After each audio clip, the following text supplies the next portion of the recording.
So it's the start of World Cup qualification, and we still don't have any new influx of Serbians because the leagues haven't loaded up yet. Still got to wait another 3 months before I can put them into the national pool, and it really sucks because all my current old guys are getting older and worse, and all my younger guys are getting older, not really getting worse, especially the 21, 22-year-olds. They're looking to develop nicely as they're hitting their prime, but it still sucks that I have such a small pool to pick from going into this crucial point in the year to try and get myself into a World Cup and try to keep my job.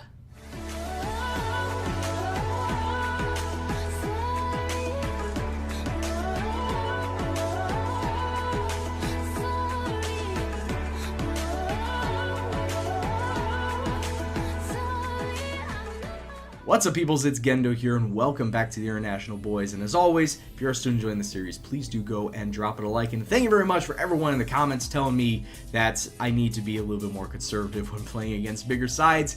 I do realize that now. It's not like a club competition where I have all this time to develop the team and have them gel playing such a long time together. I only have a week for these players to learn the system and have them execute it against two teams. So I realize that. Thank you very much for pointing it out. Can you tell I don't do international management a lot? Just a little thing. But anyway, we're going to be taking on Kazakhstan and Belgium, both at home in our first two World Cup qualifying matches. And to be honest with you, Kazakhstan's going to be a little bit of a tune-up to take on Belgium. Belgium's going to be the main attraction. Now, before we get into the match versus Kazakhstan, a little bit of a gripe that I have, and that is, why can I not call players up from the under-21 roster to the main roster? It's not like he was even traveling for an under-21 competition. I just wanted to move him up to the main roster because he is that damn good. Goran Staniev is arguably my best left back, and I should say arguably. He's far and away my best left back, and at 20 years old has several chances to develop left, and I can't move him up because they said, oh, he was with the under-21 squad when he wasn't even in a competition. So why couldn't I pry him away from the under-21s roster and get him on the main roster? He already has 3 caps. I've used him in a friendly already, in fact a friendly versus Sweden. So why couldn't I pry him from the under-21 squad onto the main roster?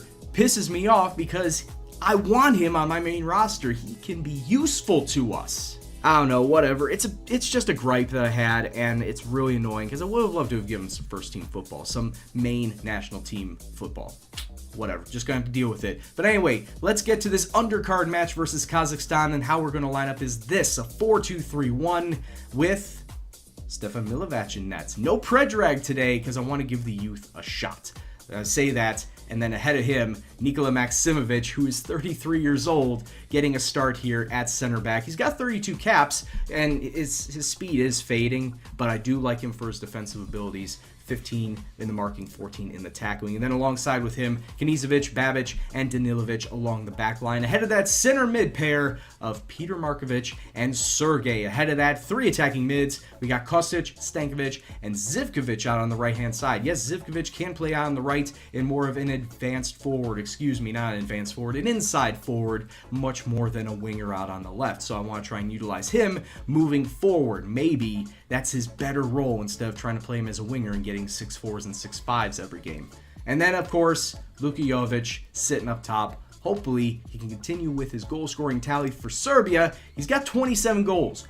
Only 27 goals at 27. He should be having himself a lot more. And hopefully he could do that today versus Kazakhstan. So it looks like Kazakhstan's coming out in a 4-4-1-1. They're just looking to try and mitigate some damage as they're coming into our stadium. And just, they don't want to get their asses kicked. I'm sure they don't want to get their asses kicked. So let's go out there and see what happens. And hopefully get ourselves a nice win to start this group stage off. There's obviously a talent gap between us and Kazakhstan. Kazakhstan's sitting in the low 100s. I want to say 105, 110 is their ranking. We're sitting around 50 at this point in time. And just looking at this, Slovakia has been absolutely battering Belgium. They're up 3-0 on Belgium. Oh man, this could actually prove out to be very good for us if we do the job here. And Luka Jovic, great strike from just left of the penalty spot, makes it 1-0 to Serbia. I'm just looking at Slovakia, and I may have my doubts over who I should be worried about in this group. Maybe it's Slovakia that we need to worry about instead of Belgium, if Belgium are having a hard time versus them.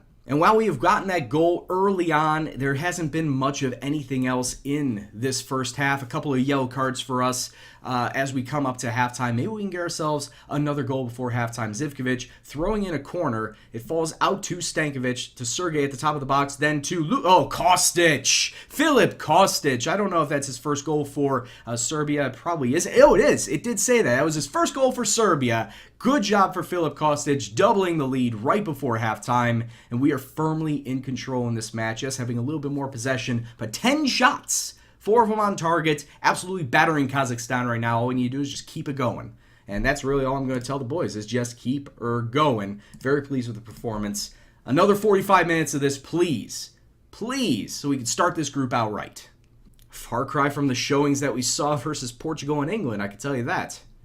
I know the yellow on white doesn't really, facilitate great viewing, but we got about 22 minutes left to go in this match as Kazakhstan coming forward, though. Great interception. Now we can hit them on a counterattack. Nice ball up to Andrei Zivkovic, cutting it inside. Finds Stankovic, who's about to be subbed out for Mirko Ivanic, getting the ball to Sergey, to Zivkovic. Once again, cutting inside. Sergey throwing it forward to Stankovic as he's about to be subbed off. He gets himself a goal. Radovan Stankovic makes it 3-0 to Serbia, and that almost seems like it's done and dusted for our first win in the group. Like I said, 22 minutes left to go in this match. Some great passing to get through the Kazakhstan defense, and just like that, a great goal from a great setup. He tries to get it through, but it's a good stop for Serbia. Now they throw it long to Leganov coming through, and he beats Milivac. Milivac coming off of his line, trying to make himself big, but the clean sheet is gone, and Kazakhstan get themselves on the board. Very unfortunate. Nice long ball up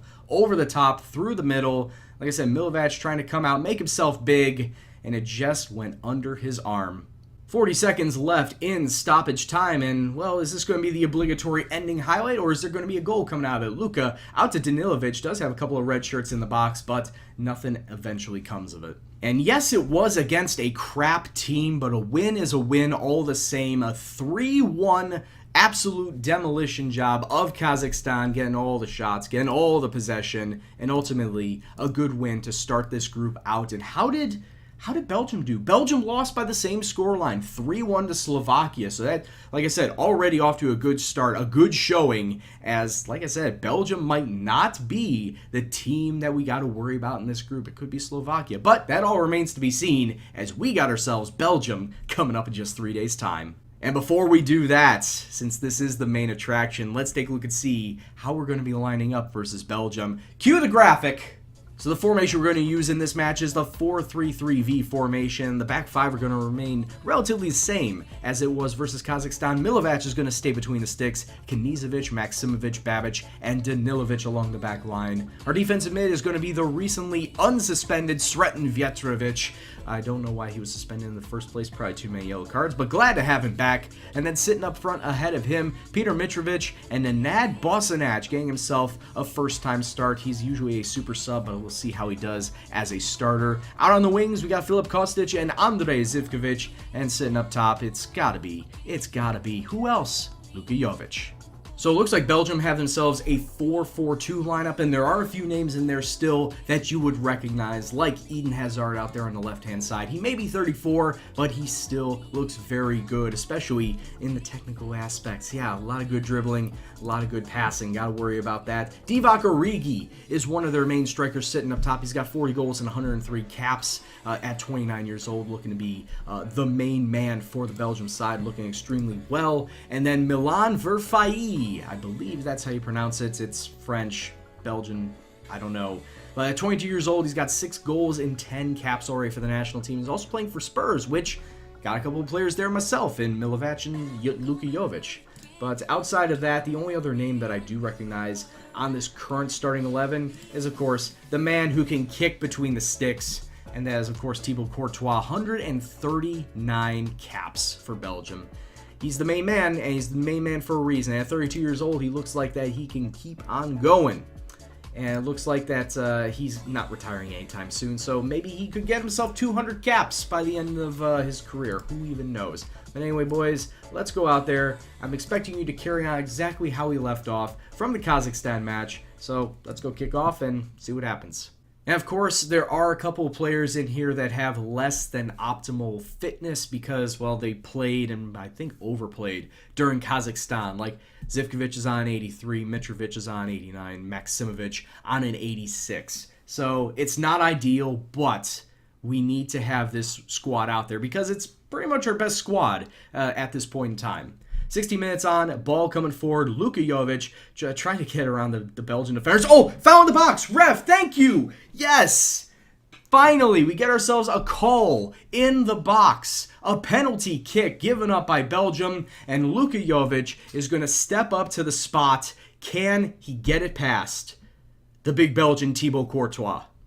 On his right peg, Thibaut is a notorious penalty saver, but not on this day, as Luka Jovic getting it past him down the right-hand side, and it's 1-0 to Serbia. And really, if we get ourselves a result versus Belgium, I'd like to get a win versus Belgium, but if we do get a result, what it comes down to at this point in time is how we do versus Slovakia, which just so happens to be the next set of matches. We got a home-and-home match versus Slovakia in the June series. And really, if we get ourselves 4 points, at least in that, we got ourselves sitting in the driver's seat for this group. And really, I think it's going to come down to this matchup between us and Slovakia on who exactly is going to come away with this group. Because as of right now, Belgium's not looking all that good. Georgia, it's Georgia. Kazakhstan, same thing can be said for them. So it really comes down to us versus Slovakia on who is going to take this group. 31 minutes on now. I keep talking. 31 minutes. We're looking very, very good. Oh, what a cross and what a save.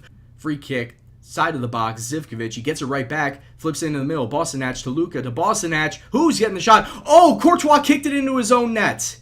Courtois had the ball sitting on the line, but then he scuffs it into the back of his own net. Who did that last touch from Serbia? Bosanac to Luka, to Bosanac.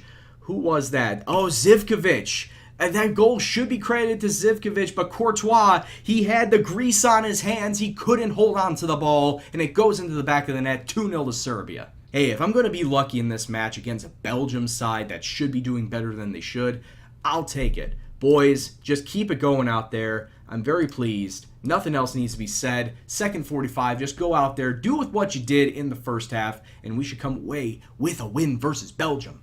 Interesting note that we're just watching the Slovakia matches up here as well, and Slovakia currently now drawing to Georgia. And as I say that, Divock Origi with a, not a bicycle kick, but a karate kick to get Belgium back on the board. 10 minutes into this half, Vjetrovic cannot clear it away. It falls to Origi. Like I said, karate kick into the back of the net. Come on, boys. The hour mark has passed, and once again, we are still having every sort of advantage in this match. Higher possession, higher shots on target, but we need to start closing down these Belgians a lot better. And now we got 18 minutes left to go in this match, and they're coming forward once again. Musonda, oh, what a great tackle off the ball, and now we just clear it out. Mitrovic, out to Kostic. It's been all Belgium within these last 10 minutes. Oh my God, what saves from Milivojevic. There were 3 of them at point-blank range, and he saved them all. Give it up for this 20-year-old. Absolutely doing work between the sticks, keeping us in the lead. Sergej with the long ball up over the top. It finds Luka Jovic. That was a horrible, horrible headed back pass from the Belgian back line. And Luka Jovic picking up the pieces. It's now 3-1 to Serbia. Let's take a look at this. Delcor. Oh, horrible headed back pass. We see this a bit too much in Football Manager these days. It absolutely does my head in when it happens to me. But when it goes in my favor, I'll take it.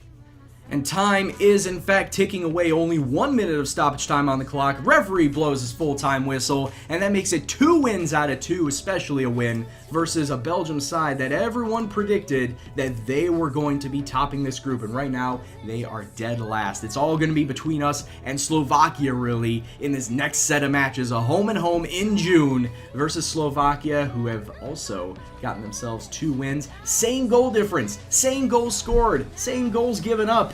oh, this is going to be a battle of titans, and really determines who's going to be in the driver's seat. I hope you tune in next time. So anyway, guys, that's going to do it for this episode, and I hope you guys enjoyed it. If you did, please go and drop it a like, share, subscribe if you're new, and of course, if you want to leave a comment on the episode or the series as a whole, please go and do so in the comment box below. I appreciate every single comment that you guys put down. But anyway, guys, I've been Gendo, and you've been awesome, and I'll see you next time. Take care, and peace out.